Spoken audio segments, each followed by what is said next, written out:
Sorry about that. So, anyone that's seen my first blog knows that I'm trying to stop marijuana, and to be honest, right now I feel really fucking great. I don't know, I've had like clear mind, clear conscience the past few days, and yeah, I mean, it's a great feeling. I feel very refreshed. Hopefully, I'll be able to keep up with it. Right now, I want to talk about one hobby that, I guess, activity that I'm trying to keep up with to help me keep my mind off marijuana, and that is lucid dreaming.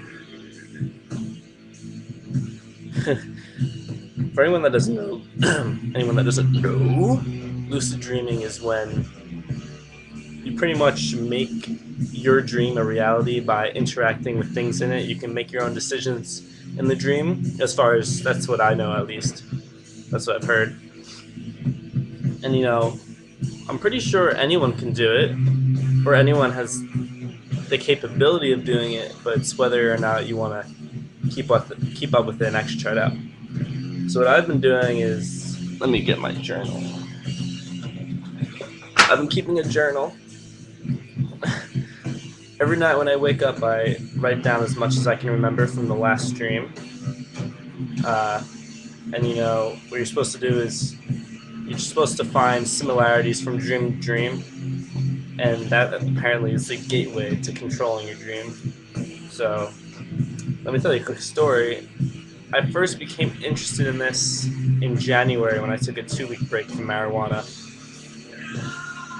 And as far as when I smoke weed, I don't really dream unless like I go to bed right after I smoke. But I don't know anyone that does that. That's stupid. I'd always be burnt out and I just pass out. Next thing I know, it's like 9 in the morning. I was like, oh, that was a waste of sleep. That wasn't fun. I like to dream when I'm sleeping. I like to dream and be involved with my dreams. It's an alternate reality. So, I got this baby. And, oh, wait, I was telling a story. So, after 2 weeks,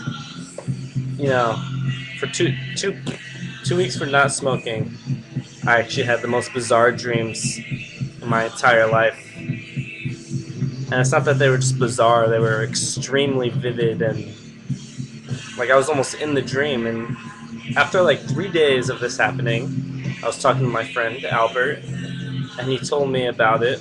Hold on, let me load this.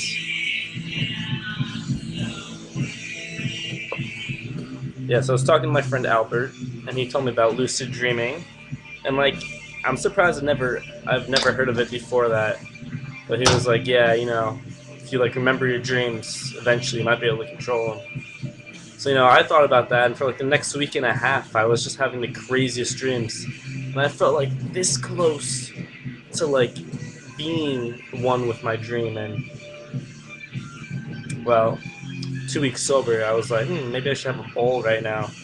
So I smoked a bowl, and I didn't dream. I was pretty pissed off. I even knew if I smoked that bowl, I wouldn't dream, and I'd kind of ruin what I had started. And then, of course, I had a panic attack, and that was not fun. It's not fun, kids, you hear? It's not fun.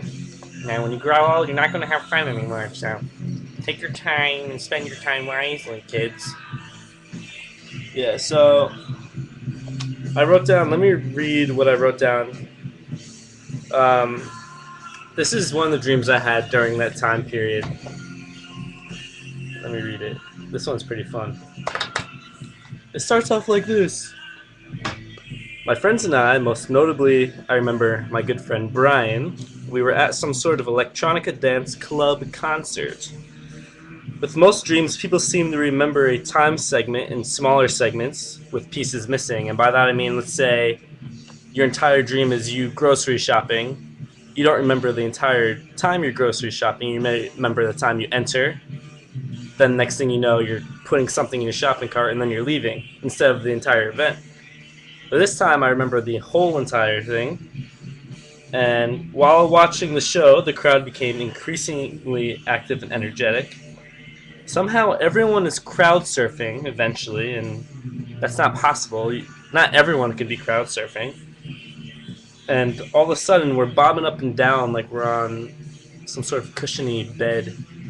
And am I screaming?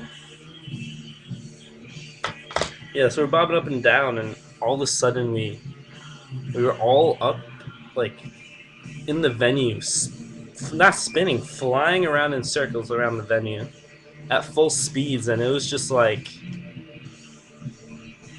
I never felt so good in my life. Like I actually felt it in my chest. I could feel the lightness, but we were moving so fast, and we were all laughing, and like everyone was spinning, and I looked below and I saw the DJ on stage, just like like getting his grooves on, and we all started to fly around, and then I lied. It wasn't one full segment because all of a sudden the show's over, and we're leaving, and oh, what I forgot to mention is when we flew up into the sky, I remember hearing this click, and it was very distinct, even over all the noise. When we were all leaving the venue, it was night out. We were like outside a church for some reason. I remember seeing these canisters of like nitrous oxide, and like everyone was like, "Yo, did they give us acid or something?" Like we were flying around like nuts, which is interesting. Like everyone was acknowledging that this strange event was going on. So yeah, anyway, that was one of the dreams I had. Was I could feel it, and yeah, this journal. Let's see. I recorded. It's just been 3 days so far, but it's more than one dream. There's probably like 5 or so. Yeah, some of them are weird, like bicycling in the snow.